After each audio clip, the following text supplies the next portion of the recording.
Considering na yung Ling hindi rin ganun kaganda yung pagtulong niya sa may middle lane compared to the Hayabusa ni King Kong na pwedeng dumalaw dyan with the shadow, with the quad shadow. Malalaman na natin ang sagot dyan. Mabubuhay pa ba ang AP Bren? In this game number 2, pasok na tayo sa Land of Dawn. Tapatan ng dating magkuya James Banks and King Kong Part 2. Makakalamang na ba si James Banks dito sa kanyang signature Ling? Meron na bang aangihin yung AP Bren? Kasi nandun na yung pagtatanim, andun na yung konting gapang, at nandito na rin ang kasakitan. Super Friends medyo uminda ng napakasakit. Okay. Yung vacuum play doon, parang galing kay Chovskirt.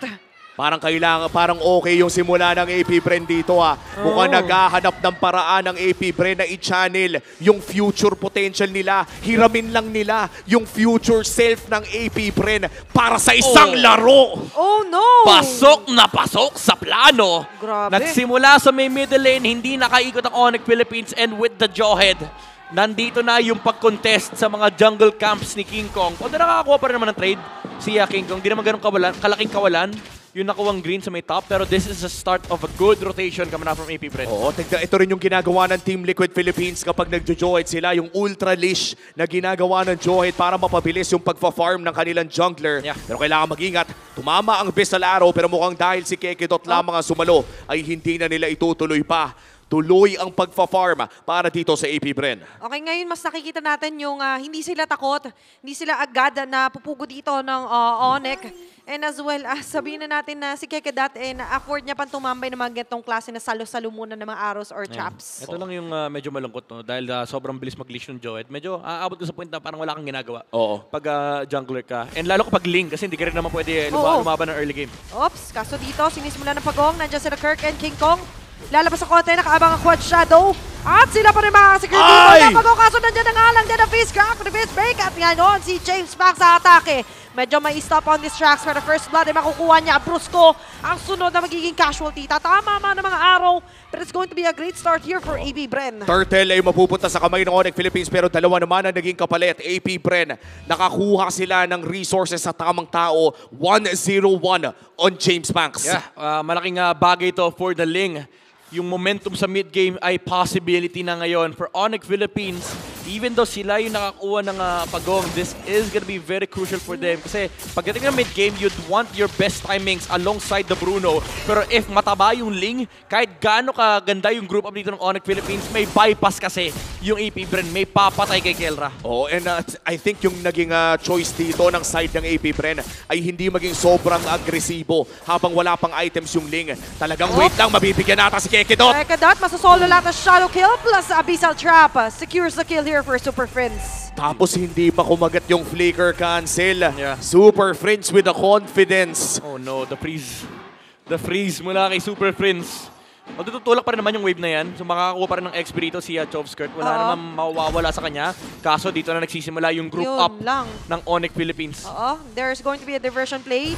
Papunta kay King Kong, makakasalubong! Pero kuya, nandiyan ka pala, nagpapakilala. AOG, tatamaan ng isa. Ando na nga lang si Kekidot na medyo maipit na nga lang sa sitwasyon. Pero James Banks, nandiyan na sign of the bogey. Hindi makukuha yung huling blades. Pero makukuha pala dito is going to be Kekidot.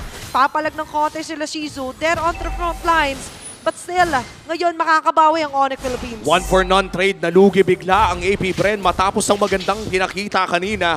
Lamang na ngayon ang Onyx Philippines. Ganda sana ng idea kaso hindi surefire yung kanilang stand doon sa Hayabusa. Yeah. Hindi rin umabot doon si Kekidot and siya pa yung naging ally. So medyo kalungkutan for AP Bren. Maganda yung attempt, kaso yun nga lang talaga yung execution ay hindi ganun kapulido. At tignan mo, ginugulo na sa blue, sa purple rather, ng AP Bren. Oo. Pinapasok na ni Kirk at mukhang kailangan niyang makatakas. But that's gonna be the turtle na magiging trade data for Onyx. Pero may nagbabadya dito. Mga abang. Kekidot di siya makapasok dito sa isang bush kasi nga may nakaabang na trap. Pero yung turtle ay hindi pa rin naman nira-rush dito ng Onyx Philippines. May isang araw na papasok. May stop on these tracks dito si Kekidot. Pero grabe yung control na meron pa rin dito yung Onyx Philippines. Papasok na umundo sa bandang likod. Hindi pa naman gagamitin yung Ugi Shadow Kill. Pero mukhang magre-reset muna yung turtle. Sinasayaw na agad ito ng AP Bren. AOG, kinasa na! Walang tatamaan si Brusco. Pero ngayon, medyo tatamaan na nga lang din dito si Kirk. At kasabay na nga lang din yan na paglatag ng kanyang partner, James Banks with a turtle still. At sa may bandang harap pa nga lang din ay nagkakaroon ng damages sa name flick dito sa Onyx Philippines. Grabe. Ito yung sinasabi ni King Kong, yung advice niya, discipline, patience, and self-love. Si James Banks, kontrolado, disiplina yung kanyang pinapakita, hindi siya bumaba kagad. And of course, yung patience na hinintay niya na mag-commit dito muna yung Onyx. And yung self-love na bahala ka dyan, basta meron akong purple, okay na ako. Oh, mahal niya na yung sarili niya at importante dito, hindi niya naman sabihin natin no pressure. So instead, he's giving it his all. Oo. Diba? No regrets para dito sa AP Bren. At ramdam naman natin, hindi lamang niya binibigay ang lahat, kundi ginagawa ang lahat. AP Bren acting as a unit right now. Sinasalo lang ni Kekedot halos lahat para sa kanyang team. Pero diversion play ay nagamit na. Pero mukhang hindi nila itutuloy. And so far, hawak pa rin naman ang Onyx Philippines ng gold lead. 6 minutes in at si Kelra pa rin ang nangunguna sa ating BPI gold leaders. Nag-i-invade na rin ng AP Bren. Grabe. Ang ganda, minatch nila yung Hayabusa. Alam nila, hindi masyado kailangan ni Shizu ng tulong doon sa top lane, lalo't kasama nila yung Luoyi tsaka Hylo. So kailangan mag-ingat din ng Onyx Philippines sa kanilang posisyon. And that meant na si James Banks ay allowed na pumunta doon sa isang side lane. Even though mas mataas yung level sa kanya ng Hayabusa, technically kaya siyang patayin ni King Kong. Pero yung pagsama ni Kekedot, since hindi siya required magpakita sa taas, nabibigyan nila ng farm dito sa James Banks. Oo, tapos nakapag-leash pa nga dito sa purple buff, kaya mas lalo pang bumilis ang rotation. AP Bren sumasabay sa early game ng Onyx Philippines ngayon at 20 segundos na lang bago lumabas ang ating pinakahuling pagong.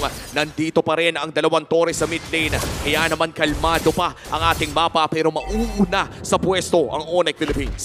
Medyo nakita na rin natin na nakakahinga na sa mapa yung AP Bren versus game number 1 na kung saan wala talagang freedom si James Banks. Kahit mag-deny, magnakaw, hindi niya nga nagagawa. Yeah. Pero ngayon, Shizu onto the top lane, nasasabi nga natin na kahit papano hindi naman siya agad ma-dive dito nila Brusco. Oo, kalmado na muna ulit. Mukhang ang turtle ay sisimulan dapat ng Onyx Philippines pero binigay muna ang pwesto dito sa AP Bren. Super Prince nakita na, ejector state ay naikasa na rin pero mukhang wala siyang ibabato. Hahawakan ni Kirk ang panghuling pagong at kamuntikan pang tumama yung Abyssal Arrow na yun. Haas close para dito kay James Banks at mukhang naghihintay lang ng perfect timing. Silip muna sa Infinix handcam ng isang lane main na katulad na lamang ni James Banks. Yep. Ganyan talaga, kailangan silipin mo lahat ng angulo na pwedeng panggalingan ng inyong kalaban or pwede mong puntahan. Naka-ready yung naka-ready yung Defiant Sword niyan para magnakaw ng turtle. Di siya kita na. Oy, nakita na. Okay, ngayon, ay si King Kong pa rin makakuha ng pagong. Habang dito sa may pinakingit Kekedot! na naman, mapapatay, mabibiktima si Kekedot, Brusco. With the AOG, chase dito kay Dale. Tinatag pa ni Kirk dito ang kanilang mga pader. At doon, medyo mako-corner mga members ng AP Bren. Super Friends with a double kill. Cinder maipit mo with a fist break dito, with a fist win. At sa may bandang gitna naman, lipat tayo. James Banks doing his best para ma-leave yung pressure bandang mid lane. Pero pagbalik niya sa purple buff, nanggugulo pala dito ang Super Fam. Naglalatag ng mga arrow, naglalatag ng mga trap. Nandito na pala silang natin. James Banks! Kakwenta, fist break pero si James Banks. Arrow! Yung side of the Pogi, medyo mabibigilan kasi nandyan yung mga arrow, nandyan yung shadow kill. And as well as mga suntok. At yung mga pana dito ni Super Friends. Nandiyan na naman ang triple kill for the Monster Mage! Pagkalapag araw agad! Sign of the Pogi faces the super play of Super Friends. Super Predict. Pinana yung isang Tempest of Blade. Yung Blade sa kaliwa, yun ang kanyang pinili. Meron siyang choice eh. Oo, apat yung pipiliin niya. Pagbagsak ni James Banks, na-meet niya yung arrow ni Super Friends. Tapos yung mga traps na nilalatag niya rito sa harap ng AP Bren. He took that chance. Kasi what are the chances dun liliko si James Banks? And with that, very super play naman nga dito for Onyx Philippines at established na naman ang lead. Ngayon, nag-aabang arrow, hindi naman tatama, pero ang tatamaan dito, yung torre sa taas na babagsak. Kailangan na siguro kumalma dito ng AP Bren na yung tempo ay kinokontrol na ng Onyx Philippines sa bawat bato ng Abyssal Arrow na may kasama pang Abyssal Trap ay para bang AP Bren ay lumiliko ng paunti-unti. Unti-unti silang nako-corner sa sarili nilang jungle, sa sarili nilang base, pero hindi nila hahayaang mangyari yun. Diversion play. Sinong nakikita nila? Sinong nasisilip nila? Si Shizu! Ako! Sinolo na nga lang din ni King Kong. Shizu is down. Ngayon nagmamadali. Kaya katataka sa lubot ni si Kirk. Under the fist win. Habang si Jason medyo nag-aabang. Sino ka ba magkikita nila doon sa unstoppable force pero hindi niya ma-ejector doon si Kelra. Takatakbo muna dito ang kupunan ng AP Bren. Medyo disaster yung nangyari for AP Bren. Nagtangka sila ng attempt Nagtangka na, nag-attempt pa. Nag-attempt sila na patayin yung Hayabusa. Nakita ni Shizu na walang shadow si King Kong. Nag-clear siya kasi alam niya paparating yung diversion play mula kay Chobskirt. Ang hindi nila nakita, actually nakita ni James Punks, kaya pinigil nila yung play na yun kasi bumaba yung 4 na members ng Onyx. At ngayon, kumapit pa nga yung Quad Shadow. Pero mukhang sasayawin pa ata nila itong Lord. Pinasok na agad doon si Kekedo. Teka lang! Naku po, sinalubong ng mga sabak. Kapatid na rin nasipa ng mga bola. At dito may pagkita na dyan ang alam sa inyo. Mapaugi pa naman. Pipigil na sila dito ni Bruce kung kailang double kill. At sabay-sabay na nga lang din ang paggusbong ng pagsibat dito ni Shizu. Makakabawi. King Kong on the other hand, mapapatay ba? Nakapag-shadow pa rin naman. Pero doon sa may pinakagilid pala ay may ganda ng ape. Kella with the maniac kill. A wipeout. AP Brand members are down. At doon na minaycro ng Onyx Philippines. Umabot na sa punto na dapat lamang na yung AP Bren. But with individual outplays, nakalamang ang Super Family.